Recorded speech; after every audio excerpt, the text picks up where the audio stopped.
What's going on, YouTube? It's your boy Preach, and we back at it again with another video. So, if y'all haven't already, read the description down below.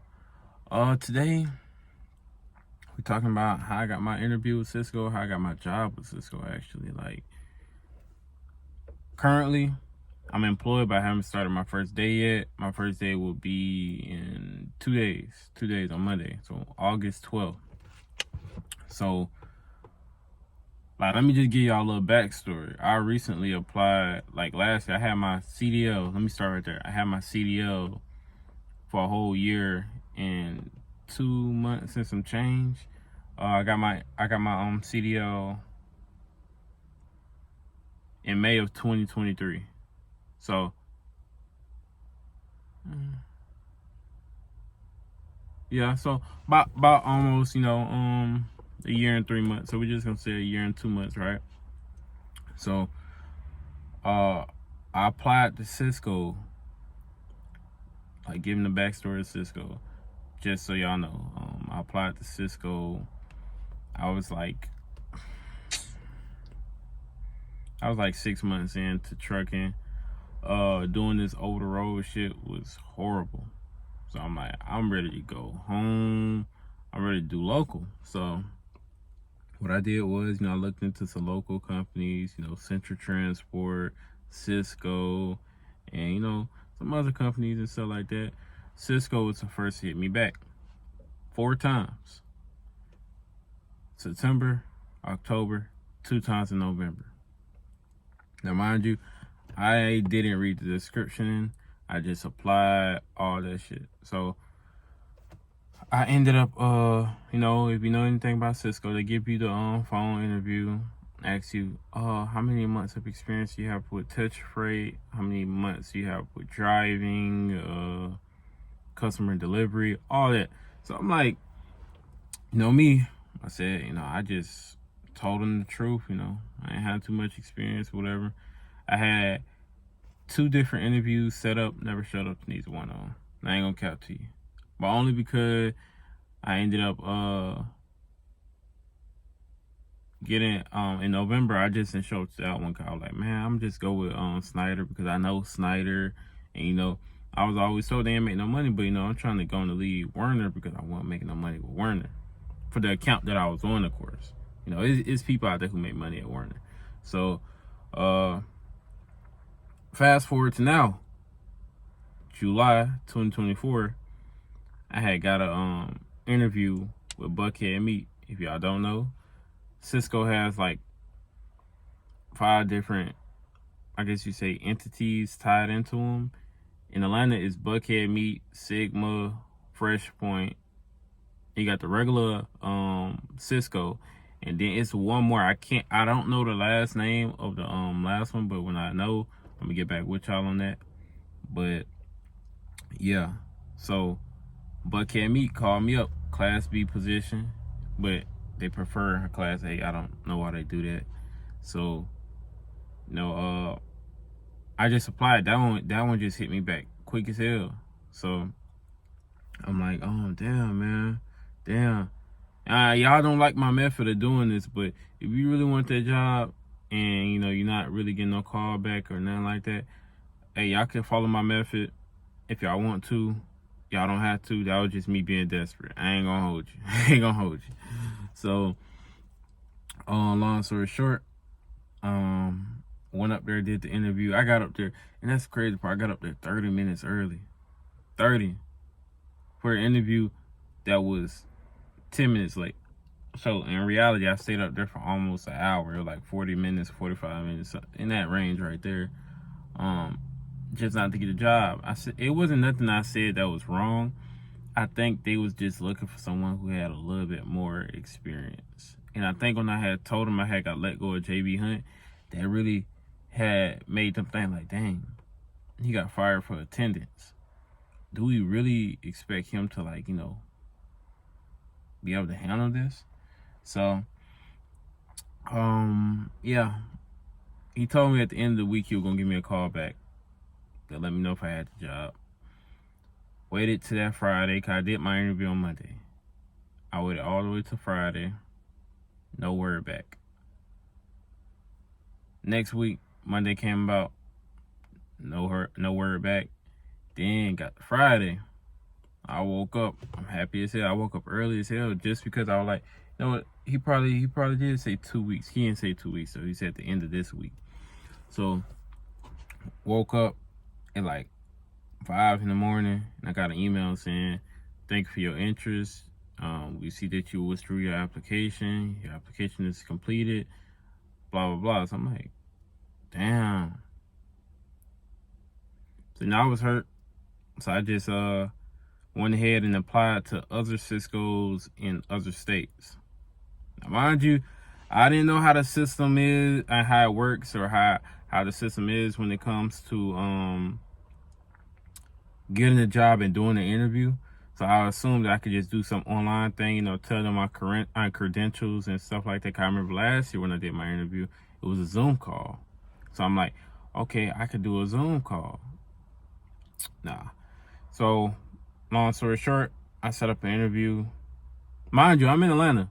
I set up an interview in Austin, Texas, Nashville, Tennessee, and Knoxville, Tennessee.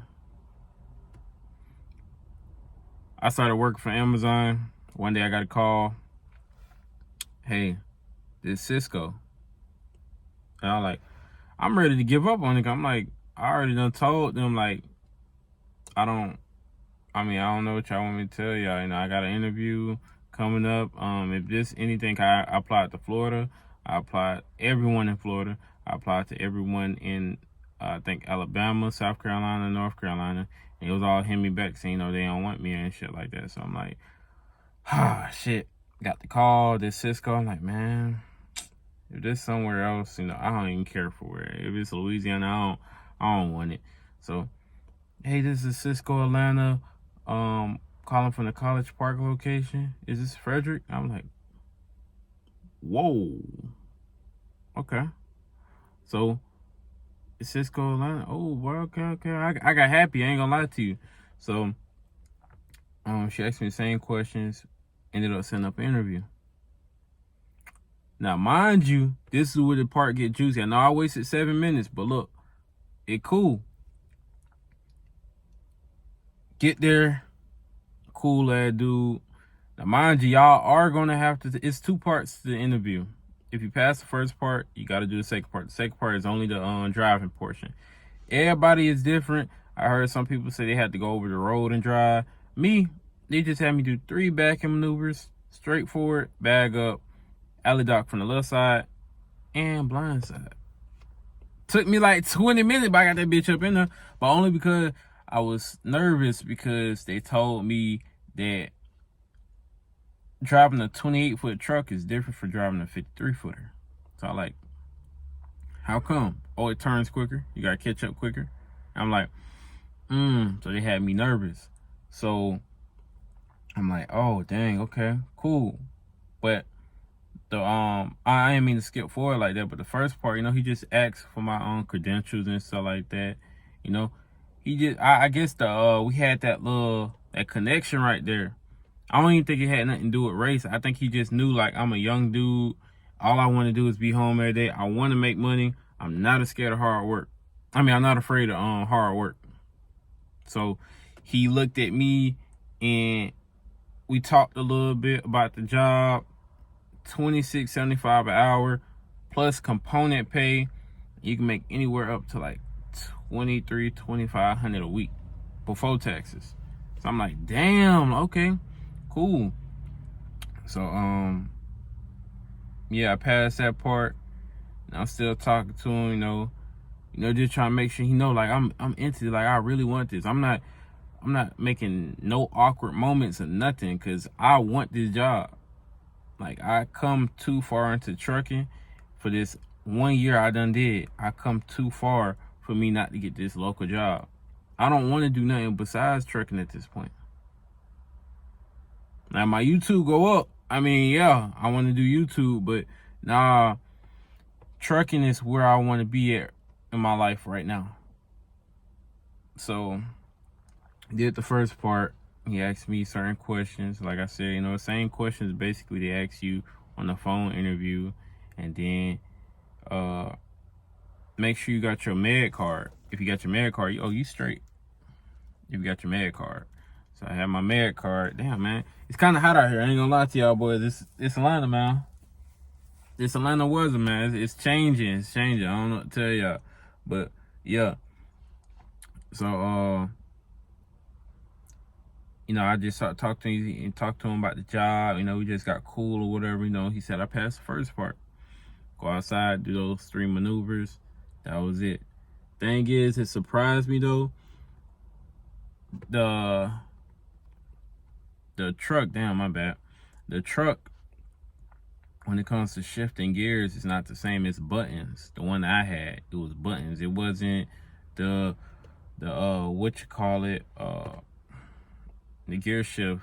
It wasn't one of those. It wasn't something you could just switch. You had to press buttons. So when I first got in there, it was kind of complicated. I was like, I never drove a truck like this. I've never been in a day cab. So I always been in sleepers, by the way, if y'all don't know. I always been in sleepers. So yeah, it was cool. That's basically my experience with it, for real. They told me, okay, cool, we're gonna get your drug test out the way. You either go to ours at the terminal or the DC warehouse, whatever you want to call it, or we can schedule you an appointment to go to wherever you want to go. And I went to wherever I wanted to go, because the dude at the facility that be working out of, he didn't answer the phone, and I called him twice and left a voicemail. He just called me back last week, and mind you, I did my drug test like 2.5 weeks ago. So I'm like, damn, it's cool, it's whatever. So, you know, then you got to go through your background check. You know, you got to verify all your jobs. Do not lie on this shit, man. Do not lie on this shit, because once you get past the part, or you like pin your jobs on there, they want you, it solidifies already in the system. So now you got to go find some type of proof that you worked there. Me, luckily, I had pay stubs to prove that I had worked at these places, because otherwise they were going to have to keep on calling and calling. Like, it would have took a whole little process, but it only took me like a week to get that shit done, only because it was on my end, though. I was moving slow. So, yeah. You get that out the way. They have classes every other week. So, my week will be starting this week right here. And I'm going to give y'all a little update how it go. I'm going to give y'all a little update. Right now, it seems all smooth. So, I've been doing my research. A lot of people don't make it for those first 3 months. Probably the first week. Everybody talking about hard work, this, hard work, that. I worked on Dollar General account training. No problem with it. I done did a whole lot of shit. Growing up, I used to work with my dad, bro. We used to be moving shit. And mind you, the shit used to be heavy. And mind you, we used to move shit in a little cargo van. So just imagine that shit. I was a kid at the time, so I'm straight, bro. I'm straight. I know it's a lot more. You're gonna be doing 10 to 14-hour shifts. I heard somebody say they did a 16-hour shift. You gotta be a lazy ass motherfucker or don't know what you're doing to be working 16 whole hours. You gotta show up the next day. Me, I ain't doing that, bro. I'm working, bro. I'm going to work. But it's cool. Like I said, you know, I heard about everybody's experience. You know, I'm going to be posting my experience, my journey here at Sysco for the time being. Try to get here, like, and be there for like at least 3 to 5 years. 3 to 5 years at max. But, yeah. That wraps up that video, man. Let me know if y'all got any questions or any concerns about the interview process. You know, trying to get the job job with Sysco, or the interview with Sysco. Let me know down there in the comments. Like, comment, subscribe, and it's your boy Preach, and we out.